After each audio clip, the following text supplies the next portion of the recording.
as organizações do terceiro setor, assim como as fontes financiadoras, devem atuar de maneira ética junto aos parceiros, funcionários, pessoas beneficiadas e junto ao governo. Os aspectos éticos que envolvem as parcerias e a aplicação dos recursos são muito importantes e dão a credibilidade necessária para a sobrevivência de uma organização. O bom resultado causa um impacto positivo na confiabilidade do terceiro setor como um todo. Quando uma fundação é alvo de escândalo, a imagem dela fica comprometida. O problema é que outras entidades que lutam pela mesma causa também ficam sob suspeita. A seguir, nós vamos tratar da captação de recursos e os requisitos básicos da prestação de contas das organizações privadas sem fins lucrativos. Quem recebe doações ou transferências de recursos tem que cuidar para que o dinheiro seja bem aplicado e deve ser rigoroso na prestação de contas à sociedade. A divulgação na mídia de relatórios com os resultados obtidos dá mais transparência e estimula o aumento da captação. Para garantir uma atuação socialmente responsável, as próprias entidades publicaram em 1992 o Estatuto dos Direitos do Doador. Quem financia deve ser informado sobre a missão da entidade e como serão aplicados os recursos. Receber tratamento profissional, ter acesso a demonstrativos financeiros e as informações sobre a identidade dos integrantes do conselho diretor da entidade. Ter assegurado que dados sobre valores doados serão tratados com respeito e confidencialidade. O doador deve sentir-se livre para fazer questionamentos e receber respostas prontas, francas e verdadeiras. Quem ajuda o terceiro setor deve receber agradecimento e reconhecimento apropriados.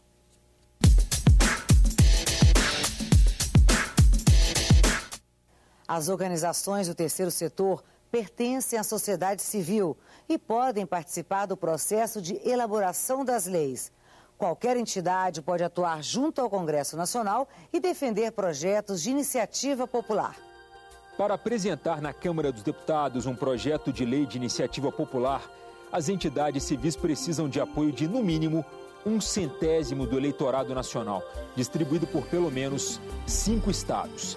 É protocolado na Secretaria-Geral da Mesa, que verifica se foram cumpridas as exigências constitucionais e tem a mesma tramitação dos demais projetos. As assinaturas de apoio devem ser acompanhadas do nome completo e endereço do eleitor, além dos dados do título eleitoral. As listas de assinaturas devem ser organizadas por município e por estado, território e Distrito Federal. A proposta deve ser acompanhada de documento da Justiça Eleitoral informando sobre o contingente de eleitores alistados em cada unidade da federação. Cada projeto de lei deve tratar de um único assunto. Um parlamentar é indicado pelas entidades para apresentar e fazer a defesa do projeto nas comissões ou em plenário. Para evitar problemas na tramitação, a Comissão de Constituição, Justiça e Cidadania faz a revisão e retira do texto vícios de linguagem e erros de técnica legislativa. As organizações da sociedade civil também são convidadas a participar de audiências públicas nas comissões da Câmara e do Senado. Essas reuniões servem para instruir matéria legislativa em tramitação, bem como para tratar de assuntos de interesse público relevante. Quando os temas são polêmicos, os especialistas e representantes das entidades são escolhidos de tal modo que as diferentes correntes de opinião possam se manifestar.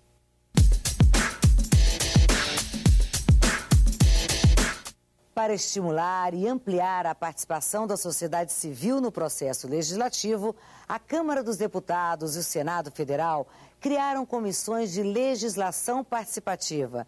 Veja como elas funcionam. A Comissão de Legislação Participativa da Câmara foi criada em 2001. O objetivo é transformar em proposta de autoria da própria comissão as ideias, necessidades e sugestões apresentadas por associações e órgãos de classe, sindicatos e entidades da sociedade civil. A iniciativa facilita o acesso dos cidadãos ao sistema de produção das normas que integram o ordenamento jurídico do país.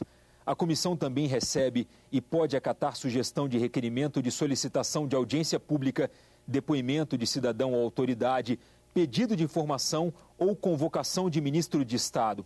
As entidades também podem encaminhar estudos, pareceres técnicos e exposições sobre questões nacionais de interesse do Poder Legislativo. No Senado, a Comissão de Legislação Participativa foi criada em 2002. Já no ano de 2005, ela foi transformada na atual Comissão de Direitos Humanos e Legislação Participativa.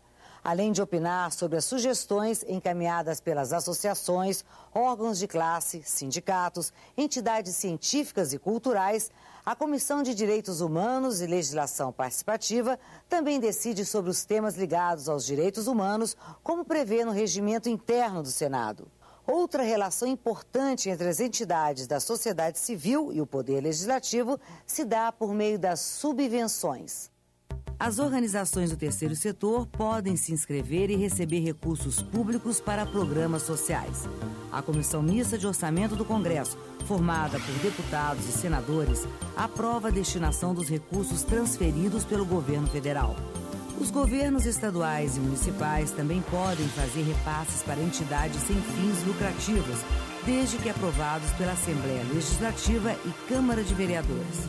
As transferências e subvenções são previstas na lei orçamentária e financiam o trabalho de organizações de incentivo cultural ou de assistência à população. Nós vimos um aumento exagerado de criação de organizações por esse país, nem todas idôneas, algumas com outros interesses, sejam eles interesses financeiros, partidários, que desviam totalmente a origem dessas organizações, que eram justamente deparar com os problemas sociais e tentar buscar alternativas e soluções para enfrentá-los, né? E nós temos que separar, em primeiro lugar, o joio do trigo, ou seja, não dá para você colocar num balaio só todas essas organizações. Nós temos, inclusive, grandes fundações hoje, que elas até captam recursos públicos mais que as entidades que estão lidando diretamente com as pessoas no dia a dia. Então, hoje, elas são até concorrentes do financiamento daquelas entidades sérias que estão lá trabalhando no seu cotidiano diretamente com as pessoas.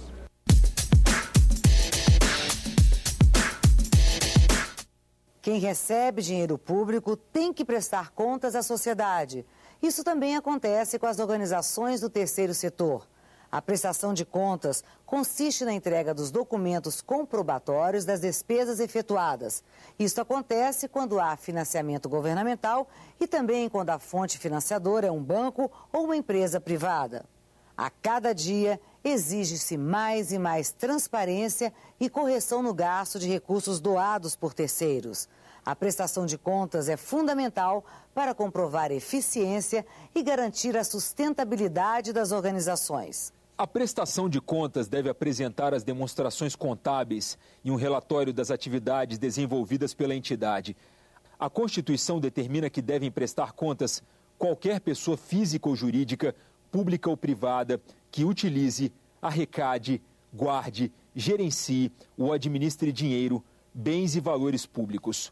O relatório final da prestação de contas deve estar acompanhado do plano de trabalho ou atendimento, cópia do termo firmado, relatório da execução físico-financeira com demonstrativo da execução da receita e da despesa, relação de pagamentos e relação de bens adquiridos, extrato da conta bancária. Quando a prestação de contas envolve serviços de engenharia, é exigida a cópia do termo de aceitação definitiva da obra.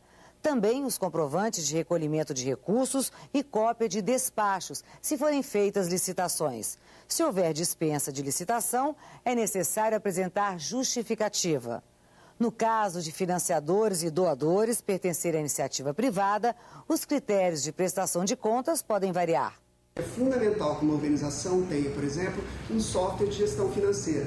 Esse software vai permitir que a organização controle melhor os seus processos internos, ao mesmo tempo tenha uma gestão mais eficiente, quer dizer, que ela consiga respostas mais imediatas, que o planejamento da organização, ele fica um planejamento melhorado, ele tem condição de se antecipar a algum fator de risco. O Ministério Público fiscaliza aquilo que já está feito.